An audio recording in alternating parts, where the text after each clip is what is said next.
नमस्कार दोस्तों, स्वागत है हमारे इस जीएस सीरीज में।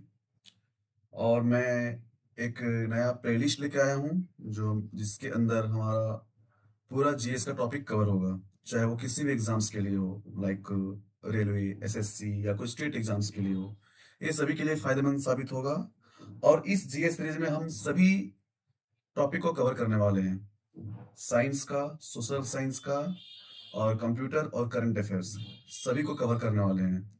तो आप अगर हमारे चैनल पर नए आए हैं तो कृपया मेरे चैनल को सब्सक्राइब करें और लगातार बने रहें और वीडियो को पूरा देखें और प्रॉपर नोट्स बनाएं। ठीक है। हम लोग स्टार्ट करने वाले हैं सोलर सिस्टम से, जो हमारा पहला चैप्टर है। तो हम लोग इसमें जाने कि सोलर सिस्टम, आखिर हमारा जो सोलर सिस्टम वो कैसे बना, क्या क्या एक्सप्लोजन्स हुए, ये पोलर सोलर सिस्टम कैसे तैयार हुआ, कैसे प्लैनेट्स बने, कैसे सूर्य बना। ठीक है। तो हम सभी टॉपिक को कवर करेंगे अच्छे से। देखिए, आप देख सकते हैं ये हमारा सोलर सिस्टम जो दिख रहा है, इसमें सेंटर में जो सन है, उसके बाद मरकरी है, वेनस है, अर्थ है, मार्स है, जुपिटर है, सैटर्न है, यूरेनस है, नेपच्यून है। आगे चलते हैं। देखिए, जो हमारा पहला टॉपिक है वो हम लोग का है कि कॉस्मोलॉजी क्या है। तो study of universe is known as cosmology. ठीक है। यूनिवर्स के स्टडी को हम लोग क्या बोलते हैं? कॉस्मोलॉजी। और दूसरा पॉइंट है कि branch of science that deals with celestial bodies is known as astronomy. Science का वो ब्रांच जिसमें हम लोग सेलेस्टियल बॉडीज के बारे में पढ़ते हैं उसे एस्ट्रोनॉमी कहा जाता है। आप लोगों ने इससे सुना होगा कि एस्ट्रोनॉमी है, एस्ट्रो पे रिसर्च चल रहा है। एस्ट्रोनॉमी ऑब्जर्वेशन सेंटर है दिल्ली में, लाइक जंतर मंतर है, जयपुर में है, वाराणसी में, उज्जैन में है। तो आखिर वो जो जंतर मंतर है वो क्या है? वो है एस्ट्रोनॉमी ऑब्जर्वेशन सेंटर। तो branch of science that deals with celestial bodies, science का वो ब्रांच जो सेलेस्टियल बॉडीज के बारे में डील करता है, दैट इज कॉल्ड एस्ट्रोनॉमी। ठीक है। अब हम देखते हैं ओरिजिन ऑफ यूनिवर्स। तो आखिर यूनिवर्स बना कैसे, यूनिवर्स की उत्पत्ति कैसे हुई। तो इसके बारे में दो पॉपुलर थ्योरीज हैं। पहला है बिग बैंग थ्योरी, दूसरा है स्टेडी स्टेट थ्योरी। ठीक है। तो पहले हम लोग देखते हैं बिग बैंग थ्योरी आखिर है क्या। ये जो बिग बैंग थ्योरी है ये सबसे सटीक कारण माना जाता है। तो पहला पॉइंट है, big bang was an explosion of concentrated matter in the universe that occurred 13.8 billion years ago। Big bang क्या था? एक एक्सप्लोजन था। क्या था? नाम से पता चला कि बिग बैंग, लाइक एक्सप्लोजन। ठीक है। तो बिग बैंग एक एक्सप्लोजन था किसका? यूनिवर्स में जो कॉन्सेंट्रेटेड मैटर थे उसका एक्सप्लोजन हुआ। और ये हुआ कब था? तो आज से लगभग 13.8 बिलियन ईयर्स एगो ये बिग बैंग हुआ है। ठीक है। Leading to the formation of galaxies, of stars and other heavenly bodies. तो इस बिग बैंग थ्योरी से हुआ क्या? तो इससे गैलेक्सी बना। क्या बना? गैलेक्सी। गैलेक्सी में होते क्या हैं? गैलेक्सी में स्टार्स होते हैं और heavenly bodies. Heavenly bodies like my planets, जैसे अर्थ है, सैटर्न है, नेपच्यून है, यूरेनस है। तो ये सब क्या है? ये सब हेवनली बॉडीज हैं। तो हेवनली बॉडीज और स्टार्स के कलेक्शन को क्या बोलते हैं? गैलेक्सी। हमारा गैलेक्सी कौन सा है? हमारा गैलेक्सी है मिल्की वे। ठीक है। दूसरा पॉइंट है, origin of big bang theory was given by George Lemaitre in 1927 and published in 1931। तो ये जो बिग बैंग थ्योरी है इसका थ्योरी दिया कौन था? तो ये दिया था जॉर्ज लेमाइटर। कब दिया था? 1927 में। और इस थ्योरी को पब्लिश कब किया गया? 1931 में। दूसरा थ्योरी देखते हैं, steady state theory. Steady state theory को तीन साइंटिस्ट के द्वारा दिया गया था, जो है Fred Hoyle, Hermann Bondi and Thomas Gold. ठीक है। This theory proposes that the universe is constantly expanding. ये थ्योरी बताता है कि जो यूनिवर्स है वो लगातार बढ़ रहा है, उसका विस्तार हो रहा है। लाइक हम जो गुब्बारा फुलाते हैं तो बढ़ते जाता है ना, तो उसी तरह से यूनिवर्स में लगातार बढ़ते जा रहा है। But its average properties remain unchanged. लेकिन इसका जो प्रॉपर्टी है वो बदलता नहीं है। लाइक जब यूनिवर्स एक्सपेंड हो रहा था, खाली स्थान बढ़ रहे हैं, तो खाली स्थान हो तो खाली स्थान तो ज्यादा हो जाएगा, बट नहीं, उस खाली स्थान को जो नए नए मैटर्स क्रिएट हो रहे हैं वो उसको भर रहे हैं। इसीलिए इसका जो प्रॉपर्टी, इसका जो अपीयरेंस है यूनिवर्स का, वो हमेशा सेम रहेगा।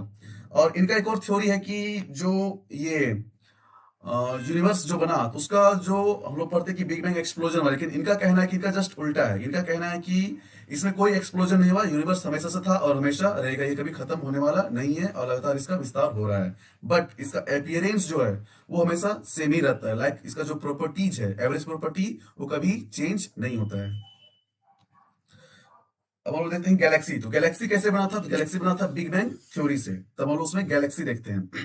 A galaxy is a massive collection of stars, gas, dust and dark matter held together by gravity. Galaxy क्या है? गैलेक्सी स्टार्स, गैस, डस्ट और डार्क मैटर का एक कलेक्शन है जो एक दूसरे को ग्रेविटी से जकड़े हुए हैं, है ना? दूसरा पॉइंट है our galaxy is Milky Way galaxy. हमारा गैलेक्सी कौन सा है? तो हम लोग मिल्की वे में रहते हैं। लाइक हमारा जो सोलर सिस्टम है, तो हमारा सोलर सिस्टम किस गैलेक्सी में आता है? तो हमारा जो सोलर सिस्टम है वो जिस गैलेक्सी में आता है उसका नाम है मिल्की वे। जो कैसे बना था? बिग बैंग थ्योरी से बना था, है ना? अब जैसे बिग बैंग थ्योरी हुआ था, सिर्फ एक ही गैलेक्सी नहीं बना है, ऐसे बहुत सारे गैलेक्सीज हैं। तो हमारे गैलेक्सी के जो सबसे नजदीक में जो गैलेक्सी है, लाइक हमारा घर है उसके पास जिसका घर है, तो हमारा घर है मिल्की वे, तो हमारे घर के पास है पड़ोस वाला घर कौन सा है जो सबसे नजदीक है? That is Andromeda. Andromeda is the nearest galaxy to the Milky Way. Okay, अब हम लोग देखते हैं origin of solar system. Okay, तो फर्स्ट पॉइंट है कि the most accepted theory about the origin of the solar system is the nebular hypothesis. Solar system का जो ओरिजिन है उसके बारे में बहुत सारी थ्योरीज दिए गए हैं, लेकिन जो सबसे ज्यादा एक्सेप्टेड थ्योरी है, जो सबसे सटीक माना जाता है, वो है नेबुलर हाइपोथेसिस। तो नेबुलर हाइपोथेसिस आखिर है क्या? तो देखिए, it was proposed by Immanuel Kant. ये जो नेबुलर हाइपोथेसिस है ये इमैनुअल कांट के द्वारा प्रपोज किया गया था। कब? 1755 में। And later improved by Laplace in 1796। और इस थ्योरी को बाद में इम्प्रूव करके फिर से पब्लिश किया है। कब? 1796 में। किसके द्वारा? लैपलेस के द्वारा। सेकेंड पॉइंट है the solar system formed about 4.6 billion years ago. Solar system जो बना है तो कब बना है? आज से 4.6 बिलियन ईयर्स पहले बना है। From a huge rotating cloud of gas and dust called a nebula. तो नेबुला क्या है? नेबुला है कि क्लाउड ऑफ गैस और डस्ट। तो डस्ट और गैस का जो क्लाउड है वो रोटेट हो रहा है, उसी चीज को हम क्या बोलते हैं? नेबुला बोलते हैं। ठीक है, तो नेबुला से ही क्या बना है? प्लैनेट्स बने और सन बना। तो प्लैनेट्स और सन सब मिला के क्या बनाते हैं? Solar system. ओके, तो देखिए फर्स्ट पॉइंट है formation of nebula. A giant cloud of hydrogen, helium and dust existed in space। तो स्पेस में पहले क्या था? पहले सन नहीं था, हमारे अर्थ प्लेनेट नहीं थे, तो आखिर था क्या? तो वहां पे था क्या? गैस और डस्ट भरा हुआ था, और उसी गैस और डस्ट जो रोटेट हो उसको क्या बोल रहे थे हम? नेबुला। ठीक है, तो नेबुला वही होता है कि जो हमारे स्पेस में जो डस्ट और गैसेस भरे हुए हैं उसी को नेबुला कहा गया। दूसरा है ग्रेविटेशनल कोलैप्स। तो अब क्या होता है कि because of gravity the nebula begin to shrink and spin faster. तो ग्रेविटी के कारण क्या होता है कि जो नेबुला है वो श्रिंक होने लगा, कॉन्सेंट्रेट होने लगा और बहुत ही फास्ट घूमने लगा। ठीक है, वो श्रिंक होकर बहुत ही फास्ट घूमने लगा ग्रेविटी के कारण। तीसरा है formation of the sun. Most of the material collected at the centre and became very hot and dense. तो जितने भी मटेरियल थे, जो गैस और डस्ट थे, सब एक सेंटर में कलेक्ट हो गए और बहुत ही उसका डेंसिटी बढ़ गया और बहुत ही गर्म हो गया, और उसी से क्या बना? सन। तो नेबुलर हाइपोथेसिस से ही सन बना और प्लैनेट्स भी बने। ओके, फोर्थ पॉइंट है फॉर्मेशन ऑफ प्लैनेट्स। तो हम लोग फॉर्मेशन ऑफ सन देख चुके हैं। तो जो नेबुला था, तो नेबुला से क्या हुआ? नेबुला के जो डस्ट और गैस थे वो एक ही जाके आके सेंटर में बैठ गए और वो बहुत उसका डेंसिटी बढ़ गया और गर्म हो गया, और उसी से क्या बना? सन।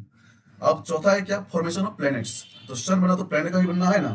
तो the remaining material formed a flat rotating disc. बाकी जो देखो, तो जो गैस और डस्ट थे तो जो सेंटर में आ गए, लेकिन जो बच गए, तो जो बच गए उसी से क्या बना? प्लैनेट्स। क्या बना?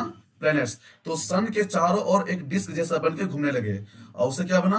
प्लेनेटेसिमल्स। क्या बना? प्लेनेटेसिमल्स। और प्लेनेटेसिमल्स बाद में कंबाइन होकर प्लैनेट्स बन गए। तो प्लेनेटेसिमल्स से ही प्लैनेट्स बना था। प्लैनेट्स बनने से पहले क्या बना था? प्लेनेटेसिमल्स।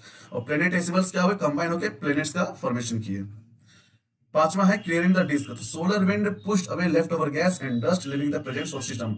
और जो सोलर विंड चला उससे क्या हुआ कि जो गैस और डस्ट बचा हुआ था वो उसको पुश अवे कर दिया और सोलर सिस्टम रह गया। तो वही सोलर सिस्टम हम लोग आज देखते हैं। देखिए सोलर सिस्टम, ये हमारा सोलर सिस्टम है। सेंटर में सन है और बाकी सारे प्लैनेट्स है। तो सेंटर में सन है, बाकी डिस्क की तरह चारों ओर से प्लैनेट्स इसका रेवोल्यूशन कर रहे हैं, है ना। तो ये सन और ये प्लैनेट सभी किससे बने हैं? नेबुला से। और नेबुला से बनने के क्रम को क्या बोलते हैं? Nebular hypothesis. तो पहला थ्योरी कौन सा था हमारा? पहला थ्योरी था नेबुलर हाइपोथेसिस। सेकंड थ्योरी कौन सा है? कोपरनिकस थ्योरी, जो 1543 में दिया गया है। इसको हेलियोसेंट्रिक थ्योरी या मॉडल भी कहते हैं। तो इस थ्योरी में आखिर है क्या? It predicted that the sun is at the centre of the universe with the earth and other planets orbiting about around it. तो कोपरनिकस थ्योरी कहता है कि जो यूनिवर्स में क्या है, सन सेंटर में है और बाकी जो अर्थ और अदर प्लैनेट्स है वो क्या है, इसके चारों ओर रेवोल्यूशन कर रहे हैं। ओके, तो देखिए गाइस, कुछ यहाँ पे दिया गया है, एक क्लिप है, आप देख सकते हैं कि बीच में सन है और चारों ओर से प्लैनेट्स रेवोल्यूशन कर रहे हैं।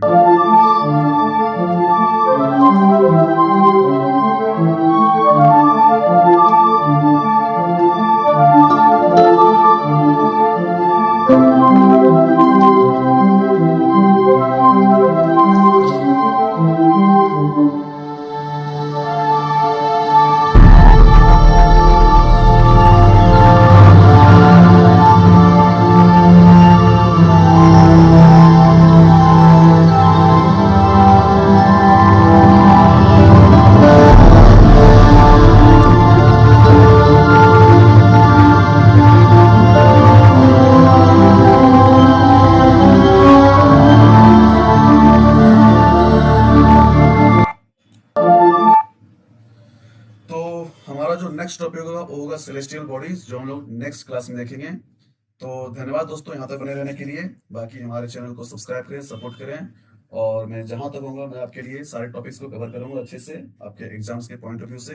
और जो भी टॉपिक होगा वो टू द पॉइंट होगा, कोई एग्जाम के बाहर से नहीं रहेगा। जो भी पढ़ाएंगे वो एग्जाम में आएगा ही आएगा। ठीक है।